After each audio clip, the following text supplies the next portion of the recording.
Hello dear friends, आज Babylon के ऐतिहासिक कुछ शब्द जो मैं आपको बताने जा रहा हूं। इतिहास के पन्नों पर बेबीलोन से ज्यादा चमकदार शहर नहीं मिलता। इसके नाम से ही संपत्ति और ऐश्वर्य की झलक मिलती है। इसके सोने और जवाहरातों के खजाने बेशुमार थे। सामान्यतः ऐसी छवि बनती है ऐसा अमीर शहर किसी विलासिता की जगह में बसा होगा। इसके चारों ओर जंगल और खनिज पदार्थों के स्रोत होंगे। ऐसा नहीं था, ऐसा बिल्कुल ही नहीं था। यह यूफ्रेट्स नदी के किनारे एक समतल और बंजर घाटी में बसा शहर था। इसमें जंगल भी नहीं थे, खान भी नहीं थी, इमारत बनाने के लिए पत्थर भी नहीं थे। यहाँ किसी व्यापार मार्ग भी नहीं थे और ना ही व्यापार मार्ग कोई बसा था। फसलों के लिए पर्याप्त वर्षा नहीं थी। बेबीलोन इस बात का उदाहरण है कि एक इंसान थोड़े से उपलब्ध संसाधन से कितनी बड़ी सफलता प्राप्त कर सकता है। उस बड़े शहर के सारे संसाधन मनुष्यों द्वारा विकसित किए गए थे। इसकी सारी संपत्ति इंसानों द्वारा बनाई गई थी। बेबीलोन के पास सिर्फ दो प्राकृतिक संसाधन थे, उपजाऊ जमीन और नदी में पानी। उस समय की सबसे बड़ी इंजीनियरिंग सफलता को अंजाम देते हुए बेबीलोन के इंजीनियरों ने उस नदी के पानी को बांधों और नहरों द्वारा रास्ता दिया। उन नहरों ने दूर दूर तक बंजर धरती को पानी देकर उपजाऊ बना डाला।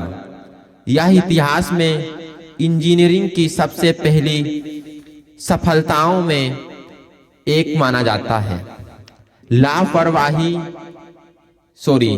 लहलहाती फसलें इसी सिंचाई की तकनीकी का परिणाम थी जिसे उस समय तक दुनिया में कभी नहीं देखा था। सौभाग्य से अपने लंबे अस्तित्व के दौरान बेबीलोन पर ऐसे राजाओं ने राज किया जिन्होंने युद्ध और लूट को पराश्रय नहीं दिया। हालांकि वे कई युद्धों में शामिल हुए, पर उनमें अधिकतर युद्ध दूसरे देशों और उन महत्वाकांक्षी शासकों से हुए जो बेबीलोन के खजानों को हड़पना चाहते थे। बेबीलोन के अद्भुत राजा के इतिहास में अपनी समझदारी, पुरुषार्थ और न्यायप्रियता के कारण जाने जाते हैं। बेबीलोन ने कभी ऐसा राजा नहीं पैदा किए जिन्होंने अहंकार और तृप्ति के लिए दुनिया पर जीत हासिल करने की कोशिश की ताकि सारे देश उन्हें सम्मान दे सकें। शहर के रूप में बेबीलोन का अब अस्तित्व नहीं है। जिन मानवीय शक्तियों ने इस शहर को बनाया और हजारों साल तक संभाला, उनके जाने के बाद यह शहर खंडहर बन गया।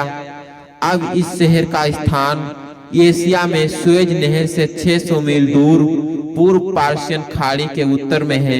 यह एरिजोना के यूमा की तरह भूमध्य रेखा 33 डिग्री ऊपर अक्षांश पर है। इसकी जलवायु भी अमेरिकी शहर की तरह गर्म और सूखी है। जमीन यूफ्रेट्स की जो घाटी, जो कभी घनी आबादी वाली उपजाऊ जमीन थी, आज फिर से एक बंजर धरती है। यहाँ की हल्की घास और रेगिस्तानी झाड़ियां हवा में उड़ती रेत के सामना करके किसी तरह जिंदा रहती हैं। उपजाऊ खेत चले गए, विशाल शहर गायब हो गए, संपन्न चीजों के लंबे कारवां विलुप्त हो गए। अरबों का खाना अब दास्तां यहाँ बचे हैं, दास्तां ही यहाँ बचे हैं। क्रिश्चियन युग की शुरुआत से अब तक ऐसा ही है। इस घाटी पर कई पहाड़ियां हैं। शताब्दियों तक यात्रियों द्वारा कुछ और नहीं माने जाते। बर्तनों के टुकड़ों और वर्षा भरी आंधियों के कारण पुरातत्वविद इससे आकर्षित हुए। यूरोपियन और अमेरिकन संग्रहालयों द्वारा आयोजित यात्राओं ने भी यहाँ खुदाई की और देखा यहाँ क्या मिलता है। यहाँ मिली चीजों से साबित हो गया कि पहाड़ियां प्राचीन शहर हैं। आप इन शहरों को कब्र कह सकते हैं। बेबीलोन इनमें से एक था। इस पर 20 शताब्दी तक हवाओं ने रेगिस्तान को धूल बरसाई थी। ईंटों से बनी इसकी दीवारें टूट गई थीं और वापस धरती में समा गई थीं। महान शहर बेबीलोन आज इस हालात में है, बस धूल का एक ढेर है, जो इतने समय से सुनसान और कोई भी जिंदा इंसान तक नहीं इसका नाम नहीं जानता था, जब तक शताब्दियों तक मलबों में छुपी इसकी सड़कें और मंदिरों का शहर वापस नहीं खोजा गया। कई वैज्ञानिकों का मानना है कि इस घाटी में बेबीलोन अन्य शहरों की सभ्यता दर्ज इतिहास में सबसे पुरानी है। कई दिनांक 8000 साल पहले तक जाते हैं। इन चीजों से, इन तिथियों को निर्धारित किया गया कि भी एक रोचक तथ्य बेबीलोन के खंडहरों का सूर्य ग्रहण जिक्र मिलता है। आधुनिक खगोलीय विज्ञानियों ने उस समय मापा कि सूर्य ग्रहण बेबीलोन में दिखा था और उस समय कैलेंडर आधुनिक कैलेंडर को संबंध स्थापित किया गया। इस तरह से यह सिद्ध हुआ कि 8000 साल पहले बेबीलोनियों में रहने वाले सुमेरवासियों ने दीवारों वाले शहर में अपना निवास बनाया। उनके निवासी दीवारों में रहने वाले असभ्य लोग नहीं थे। वे शिक्षित और संबुद्ध लोग थे। जहां तक लिखित इतिहास की बात है, पहले इंजीनियर, पहले खगोल विज्ञानी, पहले फाइनेंसियर और लिखित भाषा वाले लोग थे।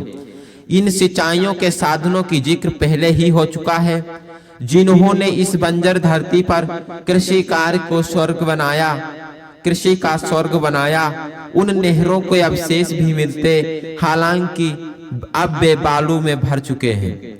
कुछ तो इतने बड़े थे, इन्हें पानी में खाली रखा जाए तो दर्जन भर घोड़े इसमें एक साथ दौड़ सकते हैं।